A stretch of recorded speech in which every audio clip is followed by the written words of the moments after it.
Hi, I'm Alex Roman, Executive Editor for Metro Magazine, and welcome back to METROspectives.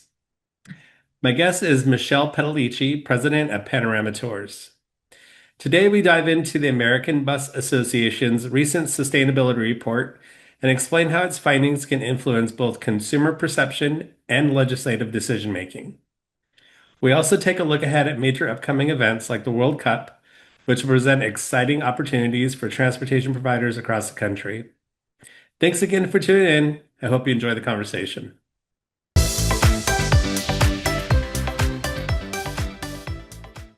Hey, Michelle, thanks for joining me. How are you? I'm doing great. Thank you. How are you, Alex? I'm doing fine, thanks. Had you here to discuss the recent report from the ABA, the sustainability report and motor coaches? Can we talk first? I just wanted to start with, why is this the right time for the ABA to release this report, and what impact do you hope it's going to have? So I think there's a number of reasons as to why it's a good time, but we're seeing a slight shift towards motor coach travel due to growing frustrations in the airline experience, Mhm. cancellations, delays due to construction, higher costs, TSA challenges, all of that. And furthermore, I think we see that shift happening because people feel more comfortable traveling with those that they know, whereas on the plane, they're with a group of strangers. So you see that. There's also the benefit of the fact that you've got convenience, personalized service, door-to-door service almost, that first mile, that last mile gap. A plane is never going to give you that, nor a train, because they have stable stations or terminals where they go to. So I think all of those reasons we're seeing this slight shift, and for that reason, I think timing is right on point. Yeah. Are you seeing that at your operation as well? I mean, are you seeing some advantages that you could take that maybe you weren't taking, previous to COVID? So one of the things that in recent news, we've had the rail strike here in New Jersey. Hmm. So with that rail strike, you're seeing where buses, charter companies have stepped up in order to help get commuters to work, essentially. I know Panorama was very much involved through Boxcar in order to expand. We have an existing run that runs out of Bergen County into the city. It's called the Bergen Bullet. And we expanded those services during that time in order to take care of all the people that were left without a ride to work in the morning. So even that alone, seeing the fact that we're reliable, that we're always going to show up, that we're present, has allowed that market to grow over the last couple of weeks, even post strike. Yeah. And there's data that shows the motor coach industry as being sustainable, yet it's not kind of viewed as a green option or a big kind of sustainability partner. Can you talk about maybe why that is? So I'm not really sure why exactly that is. I don't think we talk about it enough. I think we're a smaller industry. We don't have the PR of the airline or of the rail or whatnot. So for that reason, I feel like we don't get our message out enough. One of the reasons why I like this report is because now you've got that data. Now you've got Right. a report to be able to push it forward. But I can tell you that sustainability continues to be a growing priority, especially among younger travelers, schools, corporate groups. Even FIFA, for example, I know when they put their RFI to all of the operators, one of the things they asked is for each operator to provide a sustainability report as to what it is that we do, our plan, our environmental plan moving forward. So I know that was something that we here at Panorama put together, which in the past we hadn't had to do before. I also think that in general, there's this common misconception that motor coaches are like the buses from our grandparents' age, those smoky buses, and we're just not anymore. We're much more modern. We're clean. We don't, but that stigma kind of sort of stuck. Even when you think about, we battle right now with the New York City idle law, Right. um, where you've got that vigilante out there just recording you for 3 minutes, and if you're running for those 3 minutes, you're getting a citation sometimes months later, Right. and you're dealing with that misconception that we are not clean, when on the other side we really are. So it's a struggle, but I will continue to continuously say that our buses today are better than they've ever been. Right now, we've got clean idle certifications even coming into play. And a few years before that, we transitioned into having DEF and DPFs put into all of our engines so that you've got that clean exhaust, that clean diesel. So yeah, we're going to keep pushing that message.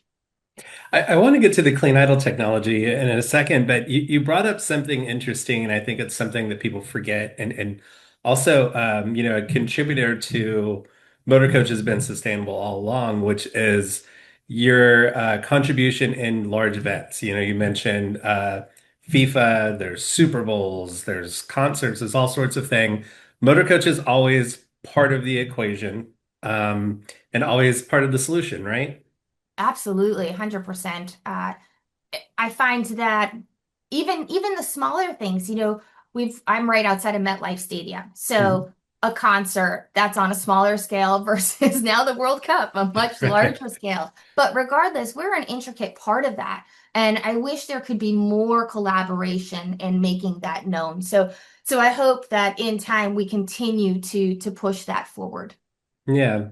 And getting to the clean idle technology, why would you say it's so effective, and how do you expect it to kind of move the needle on lowering emissions? So I wish I could speak to the science behind it, but I am not a scientist, so I don't want to speak out of turn. But I could tell you that in general, the clean idle technology resulted in a reduction of the idle NOx emissions. So my understanding, based on the chart that I saw, it's 50% below the regulatory limit. So that alone is huge. And then when you think about even before that, so the certifications, I believe, didn't come into play until the 2024 engines, where Mhm. you're EPA certified. Prior to that, like I said, you had the DEF, the diesel exhaust fluid, which breaks down those harmful emissions, decreasing emissions significantly while you're running.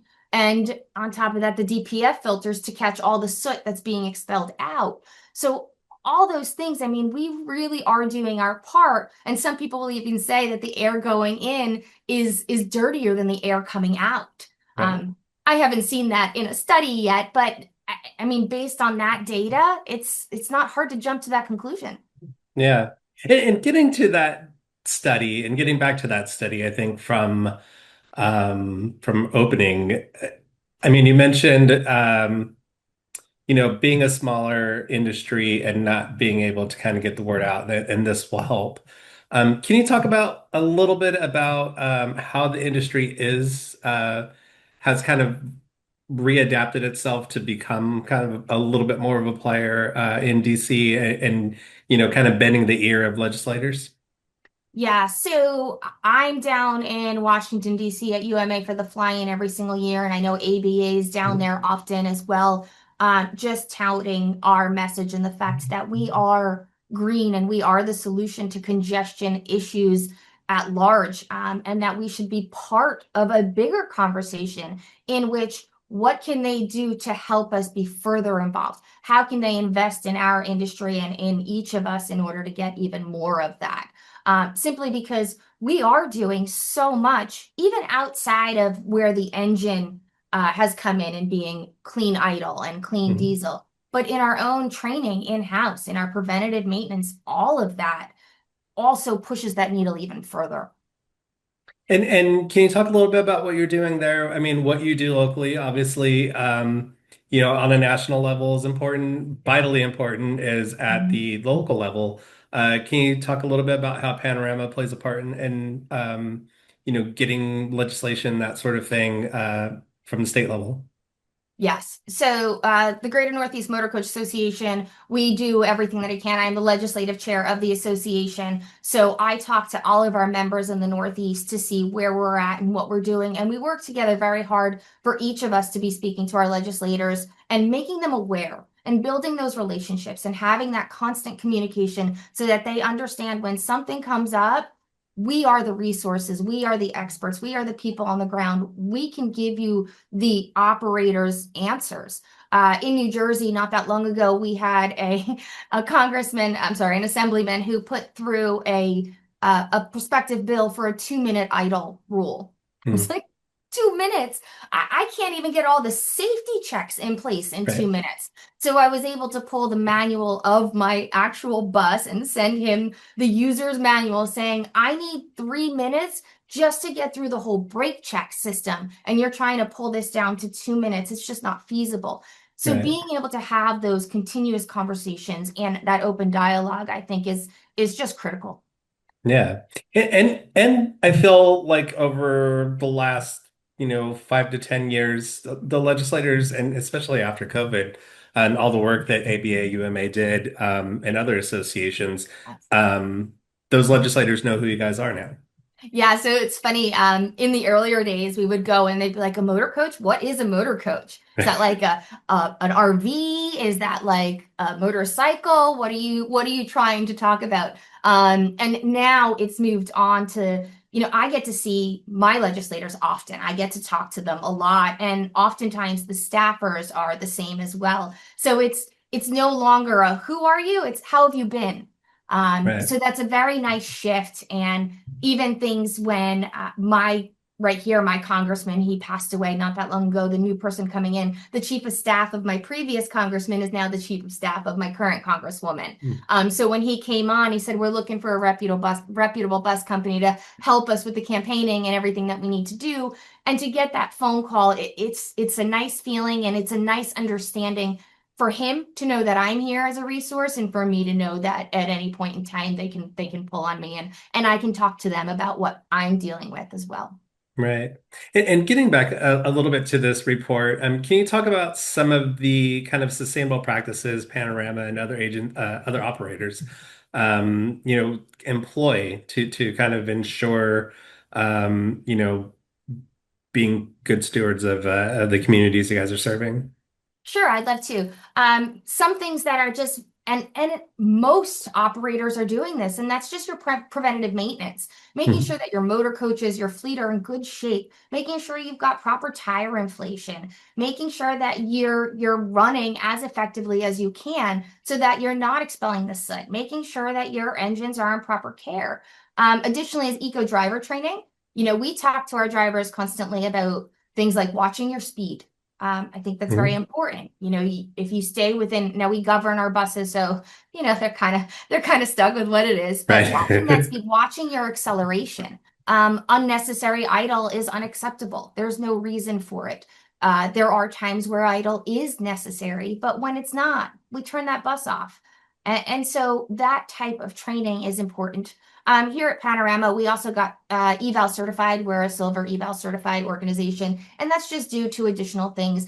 Recycling. In our office, we have plates, like actual plates and actual mugs, as opposed to having the paper stuff that you're throwing Right. out. A water cooler instead of the water bottles. In addition to the trash coming in and handling that accordingly. Recycling our waste oil. Doing things like that, as well as we have employees. And well, actually it started for myself selfishly, and we offer it now to our employees, where we have a charger on site for private vehicles. If anybody's got an electric car or a hybrid car, they just need to sign the waiver, and they have access to use that in case they don't have the ability to charge at home, but they want the benefits, and they want to be able to reduce their carbon footprint through that. We want to be able to incentivize that and offer that to them. So those are just some of the things we're doing.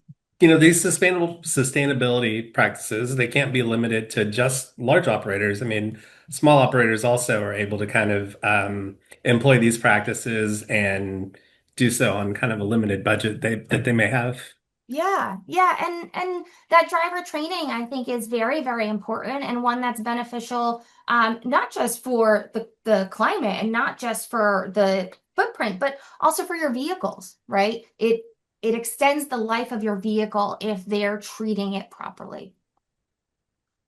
Um, so, kind of getting into the role, and we touched a bit on it on, large events, but I just kind of on a day-to-day sort of basis, what are some ways the industry can take part in kind of playing a role in the national climate strategies and providing some congestion relief and cities, especially large cities, like you said, in New Jersey being close to MetLife, I'm sure it's gets very crowded over there.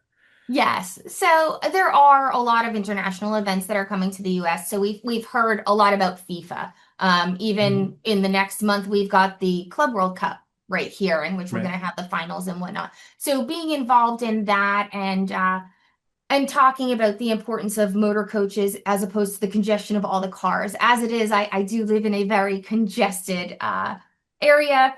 Recently, with the sinkholes, it's been taking me upwards of 2.5 hours to get to work in the morning. So I know what that's like, and having the ability to have mass transportation, it just makes sense. And I think the legislators understand that as well. It's now just a matter of figuring out how to continue this discussion, to move it forward, to continue to show proof, and this report is that proof, so that we can now move this to, okay, we have this concept, let's move it to a plan, let's move it to action. Hmm. And I mean, I mean, kind of sticking to the special event thing. I mean, I feel, I don't know how much of a fan of soccer you are. I like soccer Huge. quite a bit. Okay. I think one of the good things that FIFA always does is they have a smaller event prior to having a larger event. Mhm. So, this Club World Cup should be go a long way of showing how everyone can work together and helping you guys kind of fine tune for the World Cup when it comes. Yeah, so actually that was one of the things that I was recently talking about. So I'm very active in the Meadowlands chamber over here, partially because they're in my backyard, but mostly because it's my community, and I really that's what we do as a Right. small operation. We're all about contributing back to the community. So I'm very much involved in that chamber, and we've been doing a lot talking about community activations. And in the Mhm. process of this, how can everybody benefit? Because oftentimes people are coming in for these international events, but they might be staying in New York City. How do I Right. bring them here, keep them here, and continue to move them around? And buses are the answer to that. Hmm. Transportation, ground transportation is going to be critical in the success of any one of these events. So I'm excited to see how that comes into play. There's still a little bit of confusion as to how exactly it's going to work, Right. but it's Of going to be course. interesting to watch for sure. Yeah. I mean, it's a lot of people. I mean, the Club World Cup is gonna pale in comparison to the actual World Cup, Yes, I'm yes. sure. Yeah. Um, with this report, I'm curious, being in the industry as long as you have and playing such a vital role in the industry, was there anything from the report that surprised you? So I'm going to tell you what. So when it says that it's 710 BTUs per passenger mile, I read that, and again, not a science person. Like, Right. what does that mean? I was like, well, let me see. What does this mean? So I Googled it, and I found out that 710 BTUs per passenger mile is less energy than it takes to toast two slices of bread. And Oh, I was wow. like, holy moly. I had no idea. I didn't even realize. So when I'm able to make that comparison, and I did fact check myself just to make sure, because I was like, is that really true? Right. That doesn't That seem right, right? that can't be possible. Now it does, depending on the toaster and Energy Star and not, but in general, fact checker told me that that is a true statement.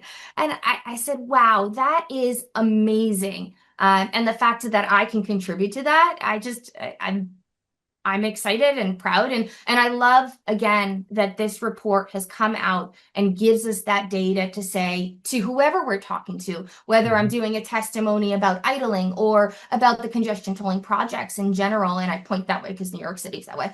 Um, Right. I am now able to take real factual data, a report that's current, that's present, that says, no, this is true. We are the most energy efficient ground transportation. We're nearly 8 times more than, say, flying. And it's very comforting to know that you're backed by the data when you're having these conversations. Yeah. So, I mean, that's kind of answered the what's next question. But from your operation, I mean, from your point of view with your operation, how do you go out there and use that data to pull in customers and to kind of maximize that from a marketing perspective and from a business perspective? So, as far as Panorama in general, we are continuously talking about the fact that we are green. We're green transportation. one of the things I had somebody ask me the other day, well, what if I don't even understand what that means? Simple. If you take four cars to go someplace, or you could take one of my buses to go someplace, well, which one do you think used up more of the carbon footprint? Which one used up more energy? Right. It's not a hard thing to understand. So one of the things that we're continuously talking about, everybody understands the carpooling. Well, we are a bus and we are simplifying even your carpooling on a Right. greater scale. Right. So anytime there's an opportunity where we're talking about green or whatnot, right now there's a new campaign about road safety that's going out. One of them's going to talk about speed. In that conversation, when we put out a social media post, we're going to talk about the importance of controlling speed and how that contributes back to being good for the environment and making us greener at the same time and safer. So it's always about the combination of that. It matters to people. I think it Right. matters to all people. You see it matter more to the younger people just because that generation is very much in tune with it. It's always been talked about Right. over and over and over again. But I think it needs to be part of the conversation, just because it's part of the buying process when somebody's thinking about who they're going to work with and what they're going to do next. Michelle, thanks for your time. I really appreciate it. Is there something you'd like to add, or maybe something I should have asked on either of the topic of the motor coach industry in general, or the sustainability report? No, Alex, I think you covered it. I believe that this report is fantastic. I was so happy to see that it came out, and having something current. I can't say that enough. When I go down to Washington, D.C., and I'm able to reference that, or when I'm in New York City talking about something and able to reference that, I'm just really grateful to have that. Great. Michelle, I appreciate your time. Thanks again. My pleasure. Thank you so much, Alex.